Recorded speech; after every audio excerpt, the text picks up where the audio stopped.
वह चर्चा देर तक नहीं चली। प्रसंग यूं ही आए गए हो गए।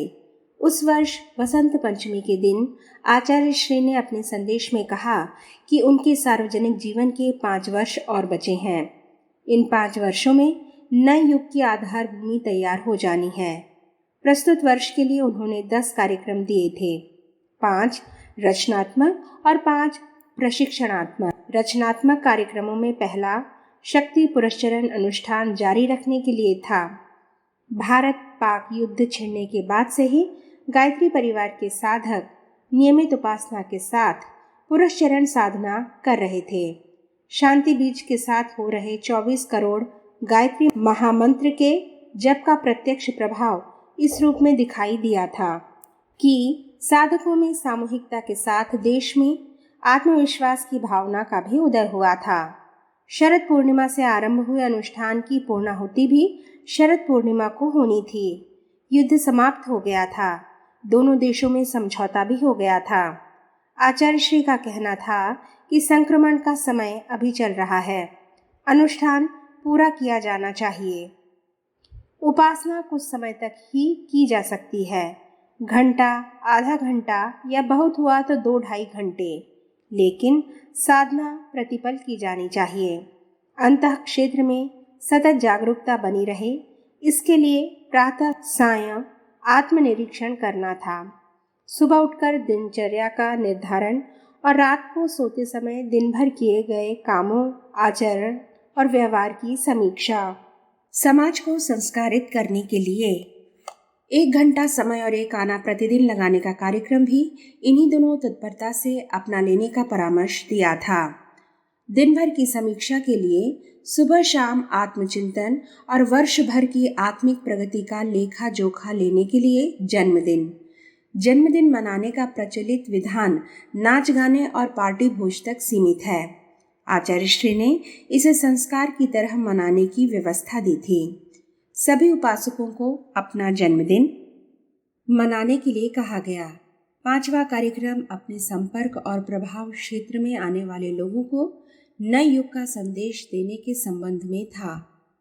प्रशिक्षण से संबंधित कार्यक्रमों में युग निर्माण विद्यालय के लिए छात्रों को भेजने, सेवानिवृत्त या प्रौढ़ व्यक्तियों को गायत्री तपोभूमि में आने और धर्मतंत्र से लोक शिक्षण की कला सीखने का आह्वान था। 3 सप्ताह के एक सानिध्य शिविर में रहने और साधना अनुष्ठान के लिए गायत्री तपोभूमि में आते रहने का आमंत्रण था। वसंत पंचमी उस वर्ष 27 जनवरी को थी। देश ने एक दिन पहले ही गणतंत्र दिवस मनाया था और 8 दिन पहले लोकतांत्रिक ढंग से नेतृत्व की समस्या हल कर ली थी। नेहरू के बाद दुनिया भर में लोग उत्सुकता से देख रहे थे कि भारत में लोकतंत्र अब क्या दिशा लेता है। जिन देशों को भारत के भविष्य को लेकर आशंका थी, उनने देखा कि यह देश 4 साल के अंदर 2 युद्धों से गुजर चुका है। इस अवधि में वह इतना शक्ति संपन्न हो गया है कि आक्रमणकारियों के छक्के छुड़ा सकता है। इस बीच भारतीय नागरिकों के दुलारे नेतृत्व को असमय मृत्यु का वरण करना पड़ा। लोगों ने उन्हें शहीद की तरह देखा। उस विजयी नेतृत्व के विदा होने के बाद फिर देश की बागडोर संभालने वाले हाथों को चुनने की घड़ी आई। यह देखकर दुनिया चमत्कृत हो उठी कि भारत ने नेतृत्व की बागडोर 49 वर्ष की एक महिला को सौंप दी है। पश्चिमी अखबारों ने उस नेतृत्व को कमजोर, गुड़िया और सिंडिकेट कांग्रेस के बुजुर्ग नेतृत्व की कठपुतली कहकर मजाक उड़ाया था, लेकिन भारतीय जनता ने अपने चुनाव पर गर्व अनुभव किया। पश्चिम में ऐसे राजनयिकों की हालांकि कमी नहीं थी जो मान रहे थे कि भारत में लोकतंत्र की जड़ें गहरी जम चुकी हैं। आचार्य श्री ने वसंत 1966 के संदेश में इन परिवर्तनों को रेखांकित किया। कहा कि देश का भविष्य उज्जवल है। अभी हमें कई परीक्षाएं देनी पड़ेंगी, लेकिन विश्वास किया जाना चाहिए कि हम उन परीक्षाओं को पार करेंगे। भारत को नए युग का नेतृत्व करना है। उसके विकास को सारी दुनिया देखती रहेगी और उससे प्रकाश ग्रहण करेगी। इस संदेश का दूसरा पक्ष भी था। उसने गायत्री साधकों को थोड़ा चिंतित किया। उन्होंने गायत्री मंदिर की सीढ़ियों पर बैठकर कहा था कि अब 5 वर्ष और इधर हैं। 5 वर्ष बाद किसी भी समय सार्वजनिक जीवन से उपरत हो जाएंगे, मथुरा छोड़ देंगे और अन्यत्र चले जाएंगे। इस संबंध में स्पष्ट नहीं था कि वह कहाँ होंगे। कार्यकर्ताओं ने अटकल ही लगाई थी कि वह क्षेत्र हिमालय ही हो सकता है। हिमालय की बर्फीली चोटियों, हिमगिरी की गुफाओं, उपत्यकाओं या दुर्गम प्रदेश से लेकर उसके आंचलिक क्षेत्रों तक कोई भी जगह हो सकती है। जिस समय यह घोषणा की जा रही थी उस समय ताई जी भी वही थी। उन्होंने कहा कुछ नहीं। चेहरे पर रोष रेखा भर उभरी। आचार्य श्री ने अपनी माँ की प्रतिक्रिया को देख लिया था और अखंड ज्योति लौटते हुए रास्ते में कहा भी था कि ताई, तुम्हें दिया वचन नहीं तोड़ूंगा। जब तक तुम हो मैं तुम्हें छोड़कर नहीं जाऊंगा। ताई जी ने संतोष की सांस लेते हुए कहा था कि अभी तुमने कहा मथुरा छोड़कर चले जाओगे तो मुझे भी साथ ले जाओगे। अभी तक द्वारकाधीश का आसरा नहीं छोड़ा, आखिरी समय में उनसे अलग होना पड़ेगा क्या? आचार्य श्री ने फिर आश्वस्त किया कि ऐसा कुछ नहीं होगा ताई, अभी बहुत वक्त है। मैं न तुम्हें अकेला छोड़ रहा हूँ और ना ही तुमसे द्वारकाधीश छुड़वा रहा हूँ। माताजी का निश्चय। यह संवाद आरंभ और पूरा होने से पहले माताजी ने तपोभूमि में ही कह दिया था कि आचार्य श्री अज्ञातवास पर जाएंगे, हमें भी मथुरा में नहीं रहना है। वे तपस्या करने जा रहे हैं तो हम भी कहीं गंगा किनारे कुटिया बनाकर रहेंगे। वे वानप्रस्थ आश्रम में जा रहे हैं तो सहधर्मिणी होने के नाते मेरा भी धर्म बनता है कि मैं वानप्रस्थ अंगीकार करूं। माताजी ने अनायास यह बात कही थी। ऐसा लग रहा था जैसे कहीं न ही किसी आंतरिक उभार से निकली है। माताजी की इस घोषणा या स्फुरना पर आचार्य श्री ने कोई टिप्पणी नहीं की थी।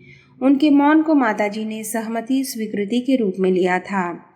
तपोभूमि में आए साधकों ने आचार्य श्री के इस निर्णय को स्तब्ध होकर सुना था। सुनकर उन्हें अच्छा नहीं लगा था। प्रतीत हो रहा था जैसे कोई संरक्षण दूर होने जा रहा हो। कुछ के मुंह से तो नहीं निकल भी पड़ा था। 3-4 कार्यकर्ताओं को हिचकियां लेते हुए रुलाई फूट पड़ी थी। आचार्य श्री ने उन सबको सांत्वना देते हुए समझाया कि सभी अभिभावकों को किसी न किसी समय विदा लेना ही होता है। हमारी मार्गदर्शक सत्ता विदाई का क्षण आने तक व्यवस्थित काम कराना चाहती है तो उसमें सभी को प्रसन्न होना चाहिए। सुनकर उन कार्यकर्ताओं की रुलाई फूट पड़ी थी। अपने गुरु को देखना, सुनना और अनुभव करना तब सहज संभव नहीं होगा। यह व्यथा उन्हें साल रही थी। आचार्य श्री ने उन्हें फिर समझाया कि यह विछोह जागतिक स्तर पर है। यज्ञ आयोजनों और दूसरे सार्वजनिक कार्यक्रमों में अब की तरह नहीं आ पाने के बावजूद हम लोग एक दूसरे के और ज्यादा निकट अनुभव करेंगे। वहां आए साधकों को इन वेदांती सांत्वनाओं से संतोष नहीं हो रहा था। आचार्य श्री ने इस विषय पर ज्यादा कुछ नहीं कहते हुए युग निर्माण आंदोलन की चर्चा छेड़ दी थी। इस विषय पर आचार्य श्री ने निर्णय बदलने या उन पर फिर से विचार करने में अवश्यता जताई।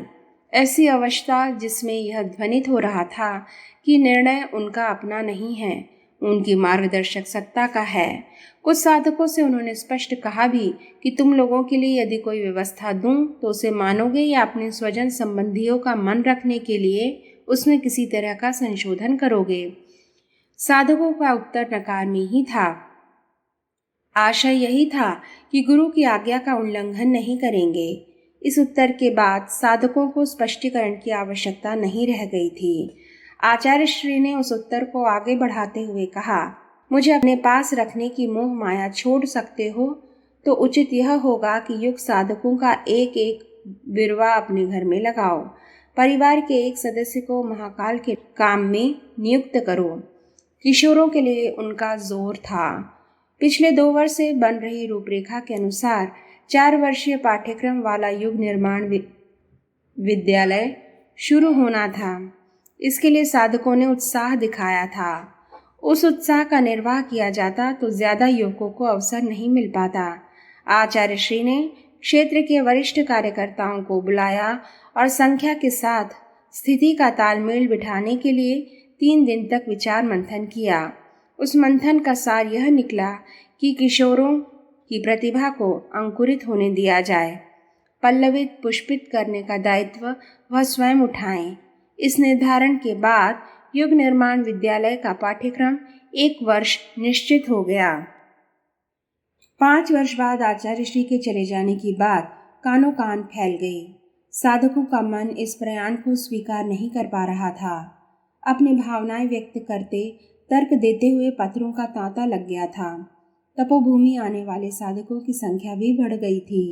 आने वाला हर साधक आचार्य श्री की विदाई और उनके बाद अपने संसार की चिंता जताता दिखाई देता था।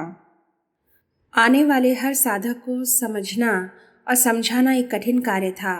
यह सिलसिला 3-4 महीने तक वेग से चला, फिर थम सा गया। साधकों ने मान लिया था कि निर्णय में कोई परिवर्तन नहीं होना है। आचार्य श्री का अपना स्वयं का निर्धारण नहीं है, उनकी मार्गदर्शक सत्ता ने ही तय किया है। कोई परिवर्तन होना है तो यह उन्हीं के वश की बात है।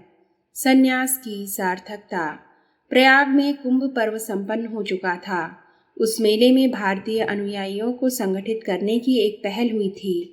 उस पहल के अनुसार भारत में जन्मे सभी विश्वासों, परंपराओं और पूजा उपासना पद्धतियों के अनुयायियों के लिए एक सामान्य संबोधन प्रयुक्त किया जाना था, हिंदू।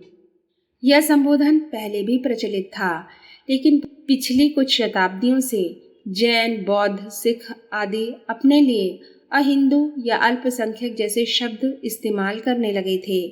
विचारशील व्यक्तियों, सामाजिक नेताओं और धर्म गुरुओं को यह प्रवृत्ति विघटनकारी लग रही थी। कुंभ से पहले भी विभिन्न नेताओं और आचार्यों ने इस खतरे को अनुभव किया था। निराकरण की दिशा में कुछ उपाय भी सोचे जा रहे थे। इन उपायों में संगठन ही प्रमुख था। संगठन के काम में जुटने के लिए संघ के सरसंघचालक गुरु गोलवलकर पूरी शक्ति से जुटे थे। उन्होंने चारों शंकराचार्यों को, विभिन्न पीठों और संप्रदायों के अधिपतियों, प्रमुखों को एक मंच पर साथ लाने में सफलता प्राप्त कर ली थी। संगठन की दृष्टि से यह भी एक बड़ी उपलब्धि थी कि अभी तक एक दूसरे के क्षेत्र के नहीं जाने और अपने क्षेत्र में किसी की उपस्थिति सहन नहीं करने वाले आचार्य एक जगह, एक मंच पर आ गए थे। गुरु गोलवलकर और सामाजिक काम में लगे कार्यकर्ताओं की इस उपलब्धि पर आश्चर्य भी हो रहा था। आचार्य श्री ने इसे एक उपलब्धि तो माना था, लेकिन इसे धर्माचार्यों की समझदारी या मजबूरी के खाते में दर्ज किया था। गुरु गोलवलकर के प्रतिनिधि उनका निमंत्रण लेकर आचार्य श्री के पास आए थे। उन प्रतिनिधि ने धर्माचार्यों का एक मंच पर आना एक मंजिल की तरह निरूपित किया तो आचार्य श्री ने कहा कि विचार और तर्क के बढ़ते हुए प्रभाव वाले युग में भावुकता को आधार बनाकर चल रहे साधु संतों का कोई भविष्य नहीं है। वे एक मंच पर आ रहे हैं तो यह शुभ है, किंतु इससे ज़्यादा उत्साहित नहीं होना चाहिए। साधु संतों को संगठित करना बहुत दुष्कर है। आचार्य श्री ने गुरु गोलवलकर का निमंत्रण स्वीकार कर लिया। भेंट के लिए वाराणसी का चयन हुआ। गुरु गोलवलकर अगले महीने वहां संघ के किसी कार्यक्रम में आने वाले थे। उन्हीं दिनों गायत्री परिवार भी वहां 5 कुंडीय गायत्री महायज्ञ कर रहा था। आचार्य श्री को उस आयोजन में जाना था। इस बीच गायत्री तपोभूमि में एक साधना शिविर संपन्न हो रहा था। शिविर में 28 साधक आए। इसे मात्र एक संयोग ही माने कि 28 साधकों में से 9 सन्यासी थे। सन्यासियों को दीक्षा देने में आचार्य श्री संकोच करते थे। उनके संकोच का आधार यही था कि गृहस्थ को सन्यासी का अनुयायी होना चाहिए, न कि सन्यासी को गृहस्थ का। दीक्षा के लिए आने वाले सन्यासियों का आग्रह होता था कि ऋषि गृहस्थ ही होते थे, लेकिन उनका स्थान सन्यासी से ऊपर है। ऋषि व्यवस्था और परंपरा के नियामक हैं, इसलिए वे सभी आचार्यों के लिए वंदनीय हैं। इस शिविर में जब 9 सन्यासी एक साथ आ गए और दीक्षा का आग्रह करने लगे, तब भी इसी तरह की चर्चा होने लगी।